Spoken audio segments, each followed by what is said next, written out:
যে কি কারণে জানি পার্শ্ববর্তী দেশ এক ধরনের ক্ষোভে বেদনায় বাংলাদেশের প্রতি এক ভয়ঙ্কর বিদ্বেষপরায়ণ হয়ে উঠছে। এর কারণ কি আমরা জানি না। হাসিনা ক্ষমতায় নেই এই কারণেই কি তারা বেশি বিদ্বেষপরায়ণ হয়ে উঠছেন? তাহলে প্রতিদিন আপনার পুশিন হচ্ছে, হয় সেটা ঠাকুরগাঁ সীমান্ত, না হলে মৌলভীবাজার সীমান্ত, না হলে আপনার কুড়িগ্রামের সীমান্ত, না হলে সাতক্ষীরার সীমান্ত। 20 জন, 30 জন, 40 জন, 50 জন করে এই মানে পুশিন চলছে। তো এটা তো মনে হচ্ছে যে কেন জানি একটা পায়ে পাড়া দিয়ে ঝগড়া লাগানোর একটা প্রচেষ্টা।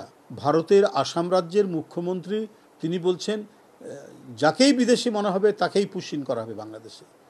আপনি আমেরিকার যদি কোনো ব্যক্তি ভিজিট করে আসামে, বা ইংল্যান্ডের বা সুইডেনের বা সুইজারল্যান্ডের বা ডেনমার্কের বা মধ্যপ্রাচ্যের কোনো দেশের অথবা এশিয়ার অন্য কোনো দেশের, উনি বিদেশি। প্রাণ সসের মাখামাখি টেস্ট নুডলসকে করে তোলে আরো ইয়ামি আরো জোস। প্রাণ সস, সসের বস।